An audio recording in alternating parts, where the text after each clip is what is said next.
Ça y est?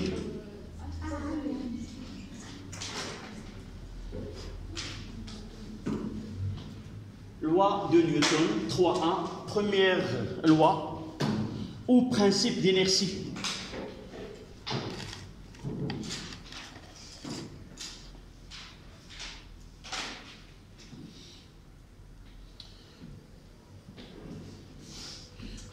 Ça y est? Nous avons déjà parlé de cette loi de Newton. En réalité, il a été déjà annoncé ou formulé d'une façon qualitative par Galilée. Et vous savez que entre Galilée et Newton, l'année où Newton va mourir, c'est la naissance de Newton. Et les travaux de Galilée vont être formulés et améliorés par Newton. Galilée, c'est lui qui a énoncé pour la première fois cette loi ou ce principe d'inertie. D'abord, c'est quoi l'inertie? L'inertie, c'est un terme qui parle de l'effet, la relation entre la masse et le mouvement. D'abord, on donne l'énoncé ou ce que Galilée a dit, qu'il a fait une étude sur le mouvement sur un plan horizontal et il a constaté que, en absence de frottement, si un objet ou un corps de masse m est en mouvement et s'il est au repos, elle restera ainsi tant qu'il n'y a pas de force appliquée extérieure appliquée à ce corps-là.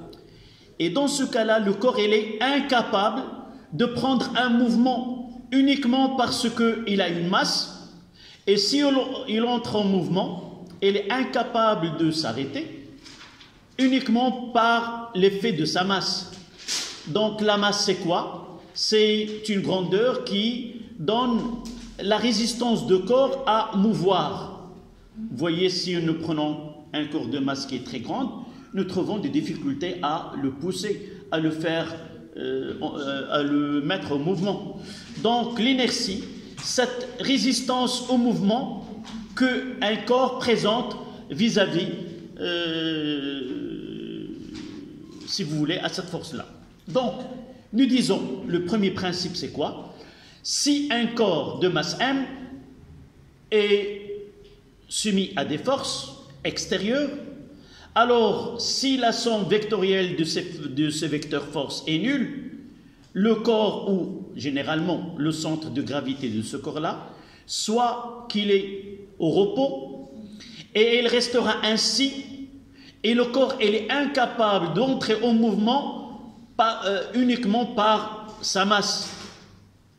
Et s'il est en mouvement, le centre de gravité du système-là, il a un mouvement rectiligne uniforme, et ce corps-là, il est incapable de changer ou de s'arrêter par lui-même sans qu'il y ait une force extérieure. C'est ça le principe qui a été énoncé au début, mais Newton, c'est lui qui a ajouté ces somme des forces extérieures est égale au vecteur nul. Oui. Par exemple, il y a une voiture. Oui. Dans une voiture, il y a un moteur à l'intérieur. Si on prend la voiture comme système étudié, oui. Est-ce que cette règle sera appliquée du mouvement rectiligne uniforme? Oui, ça dépend si d'abord il faut tu as mis en exercice uniquement une seule force, mais en réalité il faut faire l'inventaire de toutes les forces exercées sur le système étudié. On verra, on prendra un exemple, on aura comme application cet exemple-là. On prendra un corps soumis à une force F qui est d'attraction, soit par un moteur, soit par un fil ou autre. Mais là, on verra par la suite comment ces lois doivent être appliquées. La première des choses, c'est déterminer le système à étudier. Deuxième chose, c'est faire l'inventaire. Toi, tu as donné uniquement une seule force. Il faut voir les autres forces qui agissent sur le système. Et par la suite, la somme de ces forces-là, c'est elles qui définissent la nature du mouvement. Là, on passera aux deuxième loi de Newton. Nous avons un système qui subit des actions mécaniques ou des forces. Alors, à partir de ces forces, on peut dire quel mouvement aura ce système-là ou ce cours-là, connaissant les forces qu'ils exercent. Et inversement, connaissant la nature du mouvement, est-ce que nous pouvons connaître les forces exercées ou les forces qui ont, au moins on n'aura qu'une seule force, qui est... Le poids. Oui, non, le poids c'est généralement donné, soit le frottement, soit la force de frottement, soit autre. On verra par la suite. Donc là, je n'ai pas voulu entrer dans l'histoire des sciences. Pourquoi Galilée a formulé ce principe d'inertie? En réalité, l'objectif de ce principe n'est pas parler de mouvement rectiligne ou autre. La réalité, c'est que Newton a voulu édifier une mécanique propre à lui. Avant, on parlait de la notion de force, mais on peut faire, si vous voulez, croire que certaines actions peuvent être considérées comme une force. L'objectif de ce principe, si vous voulez, c'est que Newton, il voulait définir une force, ce qu'on appelle une force newtonienne. C'est quoi une force newtonienne? C'est une force qui est exercée par un corps bien défini. Lorsque j'utilise un fil et j'applique une force à un corps, la force, je dirais que F exercée par le fil sur le corps.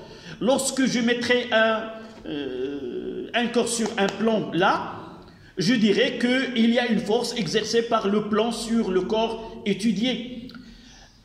Les deux forces en action sont bien définies, mais je vais vous poser la question et te demander quel est le corps qui a exercé cette force. Tu es dans une voiture et tu prends un virage d'une façon brutale. Qu'est-ce que tu te sens dans cette voiture? Qu'il y a... Et si une porte elle est ouverte, si tu es comme un passager, tu vas quitter la voiture, tu vas sortir. Qui t'a poussé pour sortir de la voiture? Il n'y avait aucune personne près de toi pour te pousser. L'énergie cinétique. Non, j'ai dit une force. Ça sort de l'air. Non. Lorsque je peins, tu passes vers l'avant, vers le pare-choc, où tu peux sortir du pare-brise. Monsieur, c'est la voiture a une force qu'il y a une diminution de vitesse de la voiture, mais l'être humain n'a pas la même diminution. Non, tout simplement, ces forces-là, on l'appelle une force d'inertie. C'est une force qui est fictive. Personne ne l'exerce, il n'y a pas un corps bien défini. Cette force-là, cette sensation-là, Newton voulait écarter ce type de force parmi les forces exercées. Et c'est pour cela qu'il a dit que si un corps est soumis, si le mouvement, là, on va éliminer cette force-là dans certains référentiels. Dans un référentiel galiléen, jamais on va sentir cette force-là qui est fictive. D'accord? Donc, ces deux-là, où le premier principe, il va essayer d'écarter ce qu'on appelle les forces fictives ou les forces d'inertie qui n'est pas introduite. Plusieurs physiciens ne reconnaissent pas ce type de force. Et c'est pour cela que Newton, il a défini, il a essayé de commencer par cette loi, cette première loi, et il a demandé beaucoup de temps pour convaincre les autres savants de son époque. Monsieur, vous avez parlé de la force qui a poussé la personne. Oui. C'est ça la force C'est la force, là c'est une force fictive qu'on appelle la force d'inertie.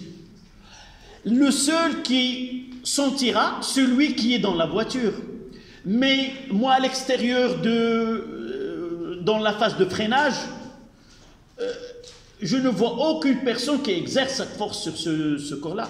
Mais en réalité, je peux, si la voiture est en mouvement rectiligne uniforme, et si on vous ferme les yeux et tu n'écoutes rien, tu ne peux pas connaître si tu es au repos ou si tu es au mouvement. C'est pour cela que nous avons dit que le moment il est relatif. C'est pour cela que dit que en réalité cette personne-là ne sent aucune force. Mais si la vitesse varie, si la voiture accélère, tu es toujours penché vers l'arrière. Donc il y a une force là. Cette force-là, Newton ne veut pas qu'elle soit dans les repères, dans ses repères. D'accord? Mais ils sont dans ces repères. Non? Ils sont dans ces repères. Non. On parlera des référentiels galiléens. Et les référentiels galiléens, parmi les conditions, il faut que ce premier principe, d'inertie ou la première loi doit être vérifiée. Si la loi est vérifiée, on n'aura pas ce type de force qui est fictive. D'accord? Ceci ne se pose pas dans notre programme, dans nos exercices. Uniquement sur le côté philosophique de la science. Monsieur, maintenant, quand cette force, quelle est sa nature réelle? Non, c'est une... là, elle est reliée à la vie. On va pousser la discussion. Newton nous dit que toute force appliquée peut provoquer une variation de vitesse. Mais l'inverse n'est pas permis pour Newton. Toute variation de vitesse, c'est pas obligatoirement il y a, dans certains référentiels, il y a une force. C'est celle-là. Donc, si une force est appliquée, automatiquement, on aura d/v sur dt, c'est-à-dire il y a une accélération ou il y a une décélération. Mais une variation de vitesse n'implique pas qu'il y a vraiment derrière elle une force. Mais dans un référentiel galiléen, s'il y a une variation de vitesse, il y a une force. Et s'il y a une force, il y a une variation de vitesse. C'est-à-dire, il y a une accélération, de l'autre côté, il y a une force. S'il y a une force, il y a une accélération. Ceci n'est valable que dans un repère, dans un référentiel où le premier principe est vérifié. Si le référentiel dans lequel, c'est-à-dire, si je prends le corps, si vous voulez, le référentiel qui est le corps solide et la voiture, et si la voiture elle est en mouvement, elle accélère, dans ce cas-là, ce référentiel n'est pas galiléen, et si j'essaie d'appliquer les lois de la physique dans ce référentiel, jamais il y a une vérification de ces lois de la physique. D'accord? Donc les lois de la physique sont fausses? Non, c'est le référentiel qu'il faut. Le référentiel n'est pas pris comme un référentiel où les lois de la physique sont valables.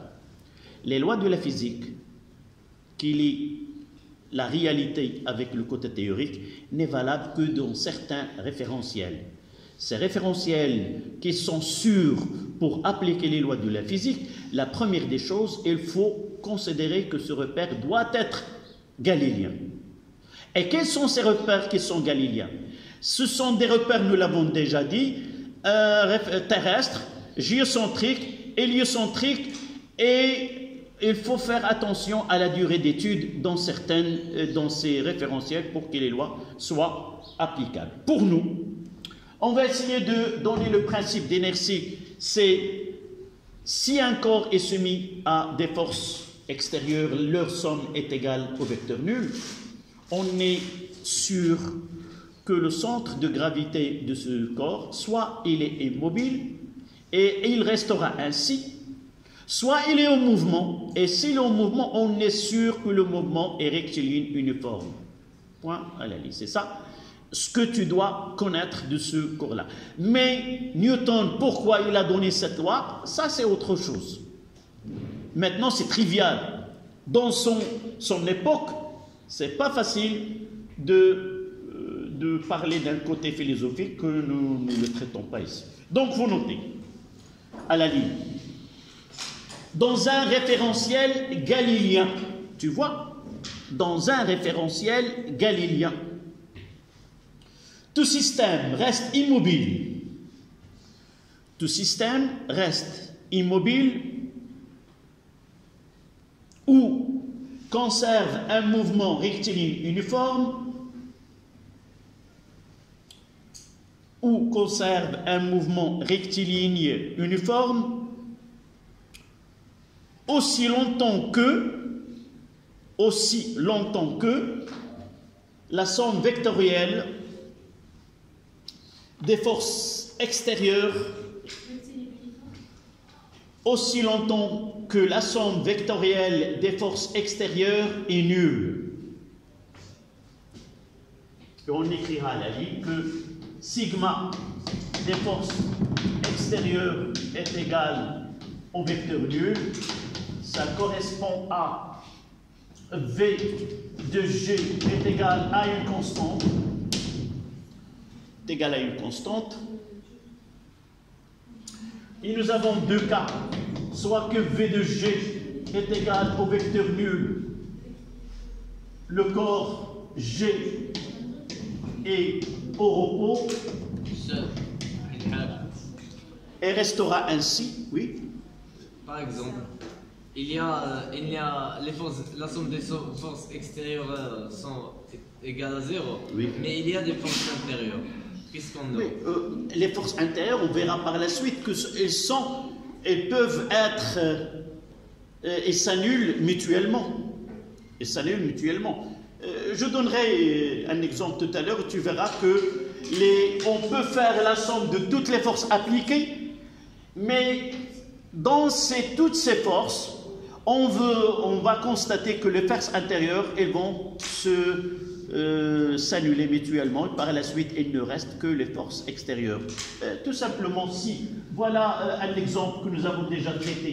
Si nous prenons le système, celui-là, il y a la force appliquée par le ressort, c'est F1, et il y a une force F2, celle qui est appliquée par le corps sur le ressort. Ces deux forces-là, ce sont des interactions mutuelles. Ils ont la même direction, même intensité, mais de sens opposé.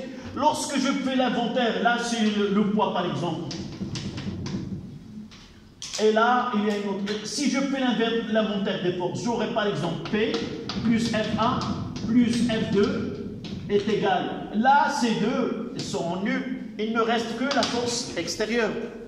Donc c'est pour cela, pour simplifier. C'est pas pour simplifier, c'est parce qu'on prend en considération que les forces extérieures.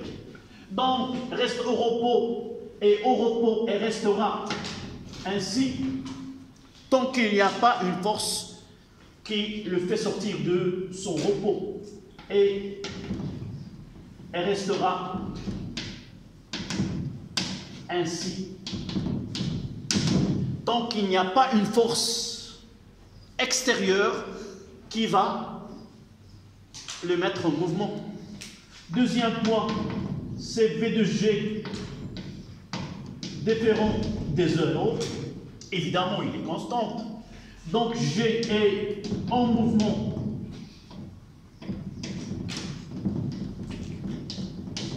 G est en mouvement rectiligne.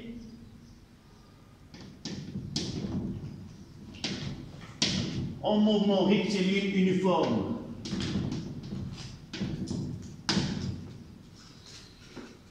Et évidemment, et par sa masse, elle est incapable ni de se mettre en mouvement, ni de s'arrêter. Et par effet de sa masse, il est incapable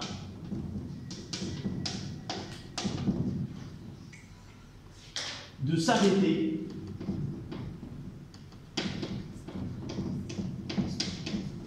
ou se mettre au mouvement, ou se mettre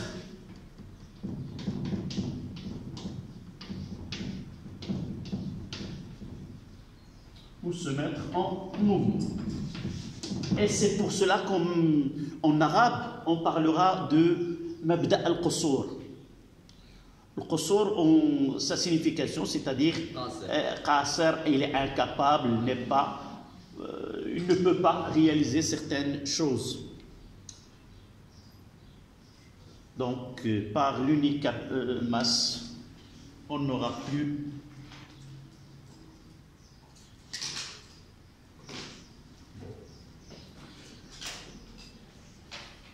Vous mettez vos remarques pour définir ce terme inertie.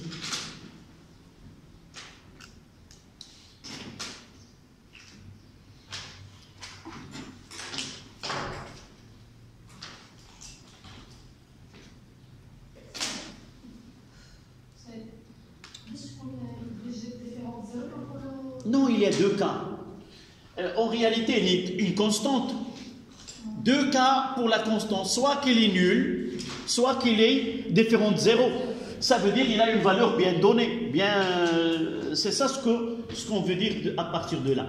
Si la vitesse n'est pas nulle, alors il prend une valeur bien définie, ce qu'on appellera la vitesse initiale, et il gardera cette vitesse tant qu'il est en mouvement, tant qu'il n'y a pas des forces qui s'appliquent au cours de son mouvement.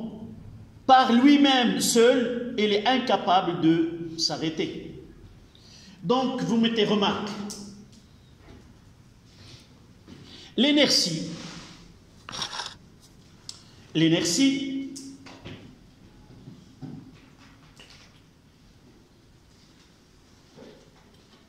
représente la résistance au changement. L'inertie représente la résistance au changement de mouvement. L'inertie représente la résistance au changement de mouvement. C'est une propriété intrinsèque. C'est une propriété intrinsèque.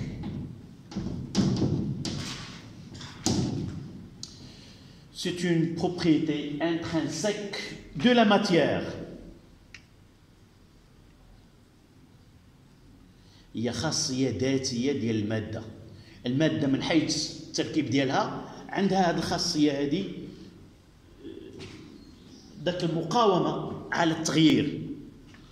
بمعنى آخر أن القصور هي تلك المقاومة لتغيير الحركة من طرف الجسم. فالجسم عنده هذه الخاصية أنه تبغي تدفعو ما غادي يقاوم هذه الحركة هذه. Et je donnerai un exemple pour ce mouvement qui est mouvement rectiligne uniforme à la ligne. Les astronautes. C'est pas remarqué. Non. Exemple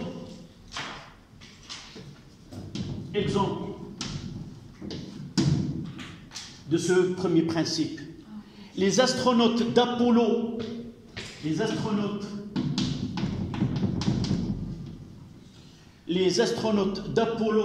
en 1969,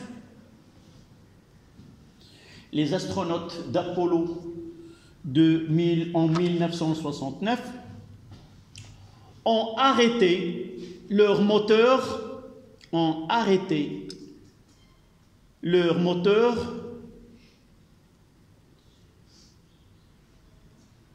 et ont continué leur voyage vers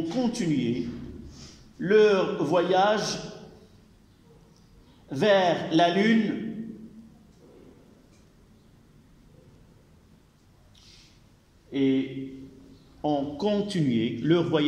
Lune sans aucune force motrice.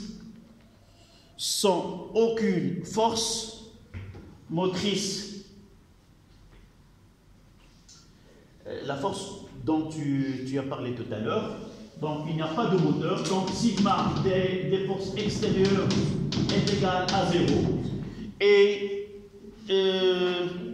Apollon se déplace avec une vitesse constante vers la Lune.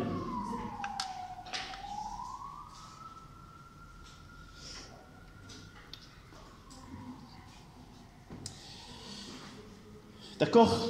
On passe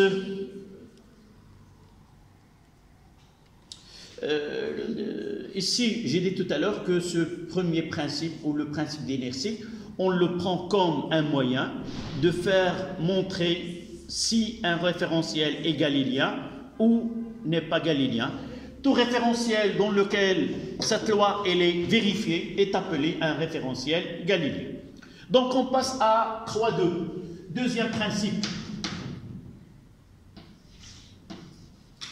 Deuxième loi plutôt. Deuxième loi de Newton.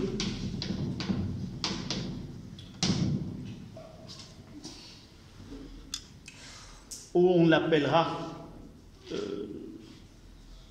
lorsque j'étais au baccalauréat, on lisait, c'est pas la loi, les lois de Newton, mais on parle de principe d'inertie et on parle aussi de le principe fondamental de la dynamique. C'est la deuxième loi. Oui, c'est la deuxième loi. En réalité, on la connaît avant par d'autres nominations. C'est le principe fondamental de la dynamique. Principe fondamental de la dynamique. On mettra PFD. PFD.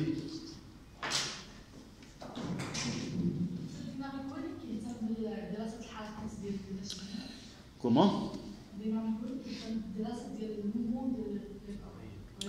Non, là, si vous voulez, mais là, cette deuxième loi, si tu es bien, tu te rappelles de ce que nous avons dit au départ, que les lois de Newton aient laissé de mettre en relation mathématique les grandeurs cinématiques avec les grandeurs cinématiques, le vecteur vitesse, le vecteur position et vecteur accélération. D'accord? Les vecteurs, ces grandeurs-là, avec les grandeurs dynamiques, c'est-à-dire les forces ou l'énergie. Donc, ce deuxième principe, il met en équation, si vous voulez, les forces exercées sur un corps là et la nature de mouvement que aura ce corps-là. Et inversement, si nous connaissons la nature de mouvement, la trajectoire, les grandeurs cinématiques, position, vecteur vitesse et vecteur accélération, on peut connaître les actions mécaniques exercées sur ce corps-là. Et c'est ça le but d'exercice. Généralement, soit on vous donne les forces appliquées et on vous demande de déterminer la nature du mouvement. Soit on vous donne la nature du mouvement et on vous demande de l'autre côté quelles sont une force qui participe dans ce mouvement-là. D'accord? Donc vous notez la somme vectorielle des forces extérieures. La somme vectorielle des forces extérieures s'exerçant sur un solide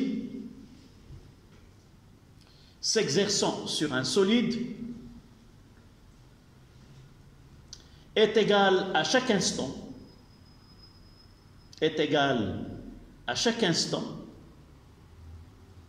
le produit de la masse, de sa masse,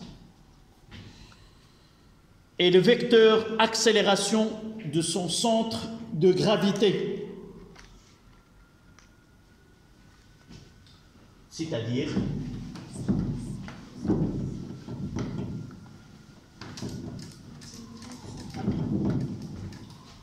somme des forces extérieures est égale à M fois AG, qui est égal à MD de VG sur DT. Évidemment, tout cela dans un référentiel galiléen. Heureusement, nous étudions que dans ce type de référentiel.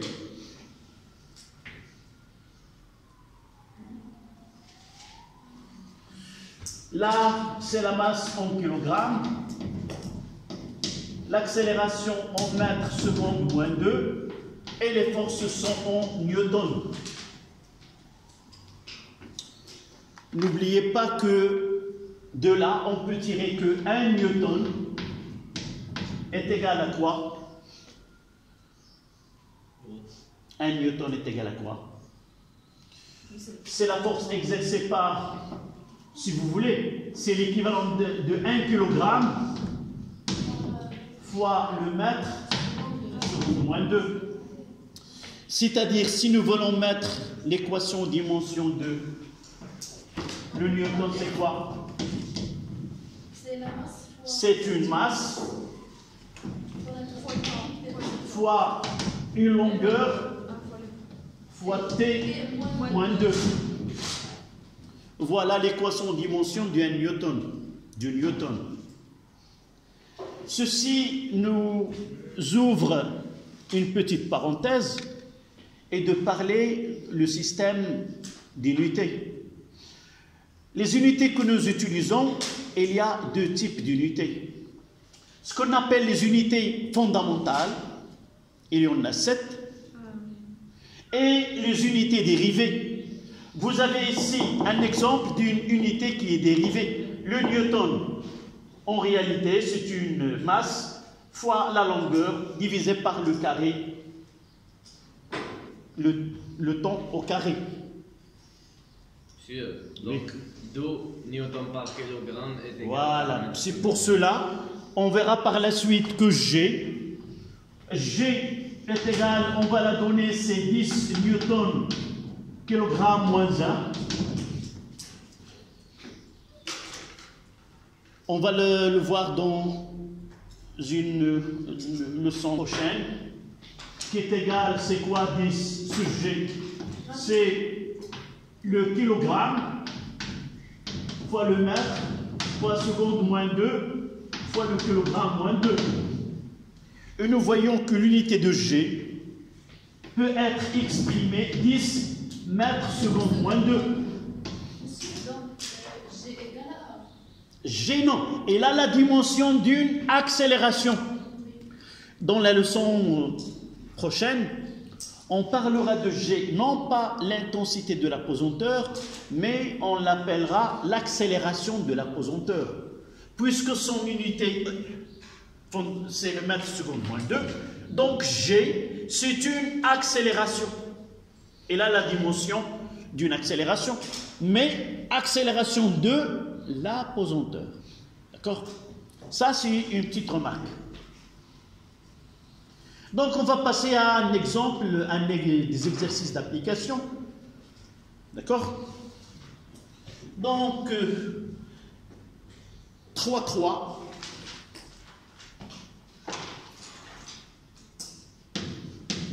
Application.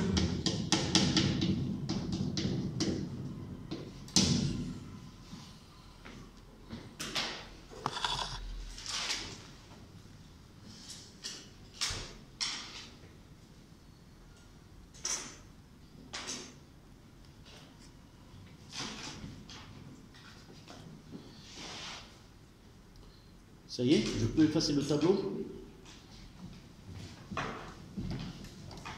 Donc, on va essayer d'appliquer surtout la deuxième loi. Voici l'exercice 1.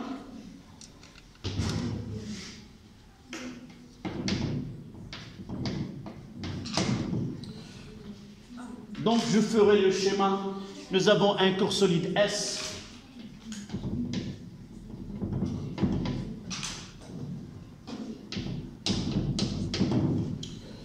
de masse M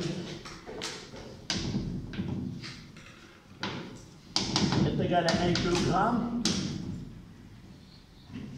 se déplace sans frottement,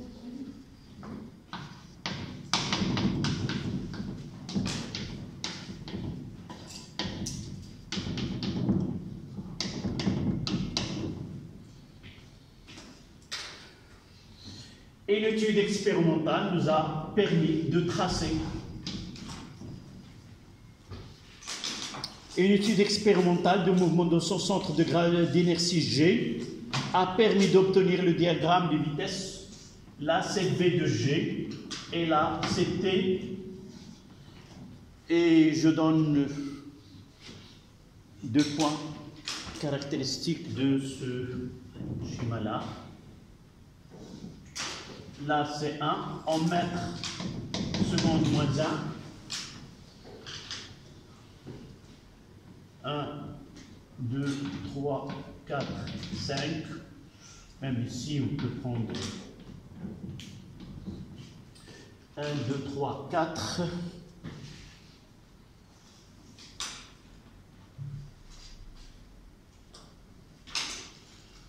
Ça donne 0,5.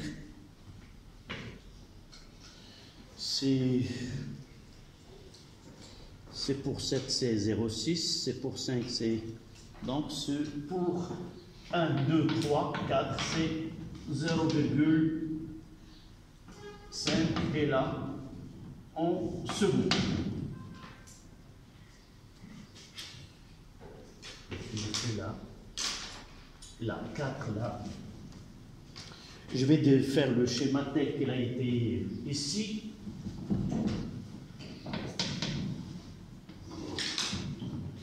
Là, 1, 2, 3, 4, 5, 6. Donc là, c'est 1, le premier point. Deuxième point, 2 avec 0,1.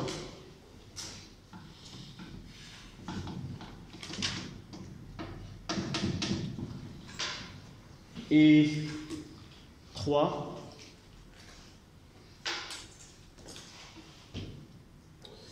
Jusque-là, 1, 2, 3, 4, 5, 6.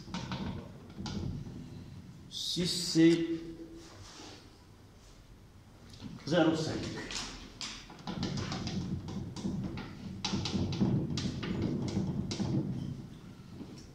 Et de là.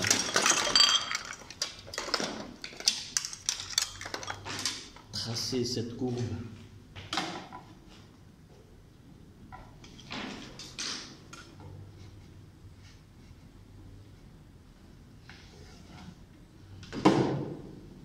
Voilà. Là, c'est V de G en fonction du temps.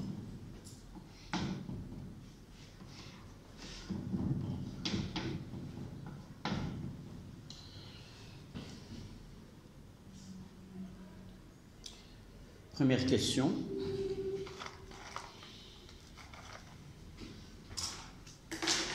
Première question. Déterminer la nature du mouvement.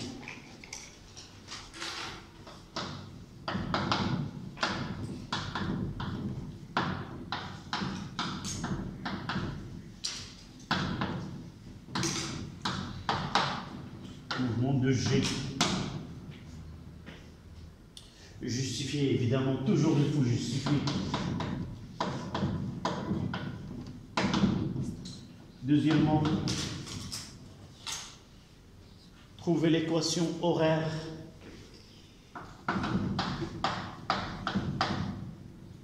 Trouver x de t. C'est l'équation horaire du mouvement. Sachant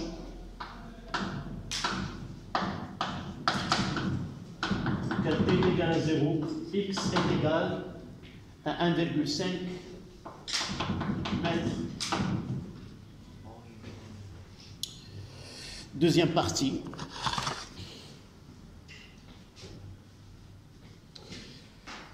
Au cours de son mouvement sur un plan horizontal AB,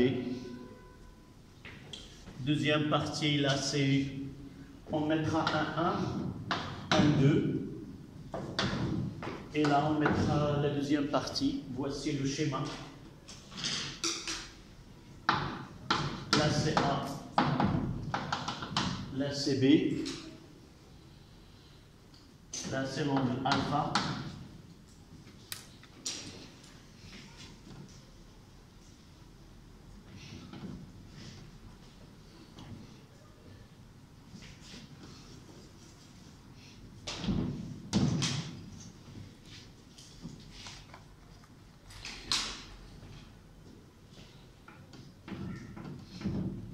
Là, c'est I1.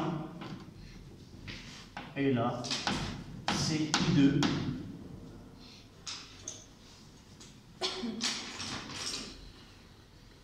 Au cours de son mouvement sur le plan horizontal AB, le corps S est soumis à une force F1. Là, sur force F1, constante parallèle au plan AB, figure ci-contre, donc avec F, c'est nommé F1, avec F1 est égal à une constante.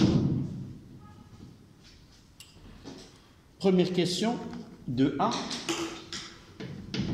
En appliquant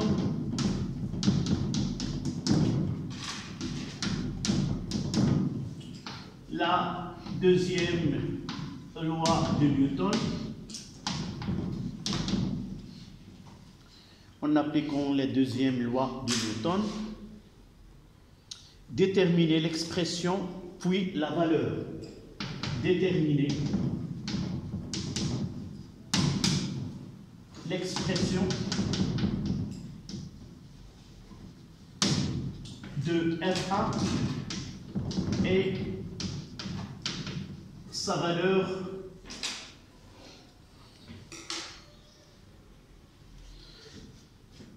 et nous avons déjà annoncé ici qu'il se déplace sans frottement.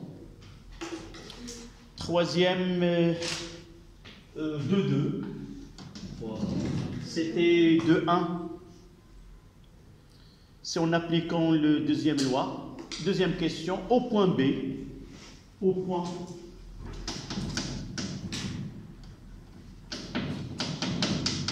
B, l'effet de la force F1 au point B, l'effet de F1 s'annule, évidemment. Oui, ce sont des exercices qu'on trouve uniquement pour faire appliquer ces lois. On verra par la suite. On ne peut pas commencer un exercice d'application qui est difficile. D'accord? Oui. Donc, on veut s'habituer et connaître comment doit-on appliquer la deuxième loi de Newton. Oui. On peut dire que, si ceux qui ont fait l'exercice ont réfléchi, ils peuvent laisser F1 et puis il va se déplacer de la partie B oui. avec la même force. Mais là, qu'est-ce qu'on veut? Ça dépend de ce... quel est l'objectif pour toi de conserver F1?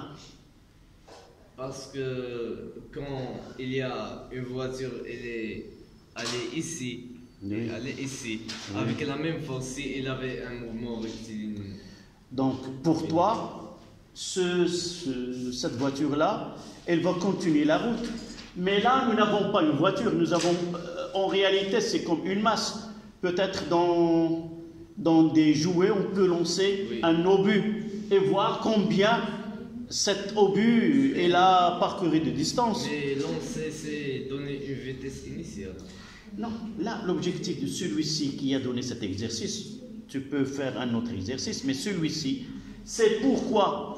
On parle ici d'un mouvement qui est rectiligne uniforme, et l'autre côté, on aura un mouvement qui est rectiligne, décéléré si tu veux. Donc on va voir les deux en même temps. Ton exercice, il ne va pas, on n'aura pas une valeur ajoutée de conserver la force dans la partie inclinée. D'accord?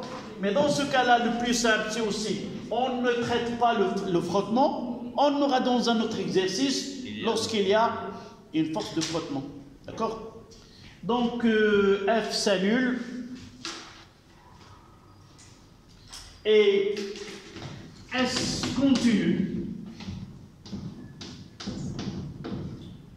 continue son mouvement. Je mets en abréviation mouvement avec MVT et s'arrête en C.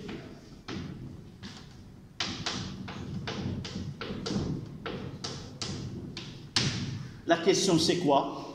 Déterminer la nature du mouvement. Là, c'est 2-1. Déterminer la nature du mouvement. Évidemment, en appliquant. Déterminer la nature du mouvement. Et calculer AG2.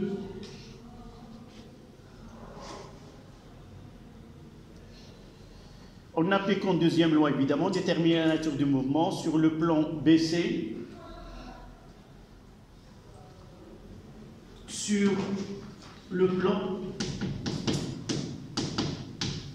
BC, et là, on aura C. Prenez d'abord les données et on fera la correction juste après la récréation. Comment? Oui. D'abord, on continue les données. Calculer la valeur. Et dernière question, c'est 2. C'est en exploitant, c'est déterminer la valeur de VB de corps S au point B. En exploitant les équations, voilà. En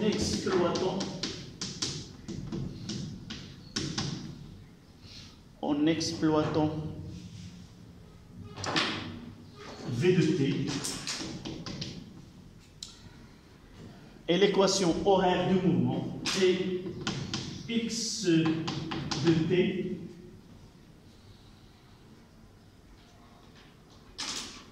déterminer la valeur de la vitesse VB au point B. On vous donne BC. BC, calculer.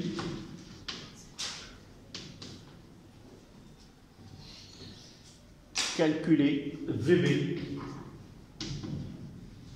On donne BC est égal à 2 mètres. Voilà. La alpha est égal à 30 degrés. Donc la dernière question, en exploitant l'expression de V de T et X de T, calculer la valeur de VB, on donne BC, c'est là où le corps va s'arrêter, on vous donne BC, calculer la vitesse avec laquelle il doit aborder ce plan incliné à partir de B. BC combien? BC c'est 2 mètres, G c'est 10 et alpha c'est 30. D'accord? Dans 5 minutes. On fera la correction.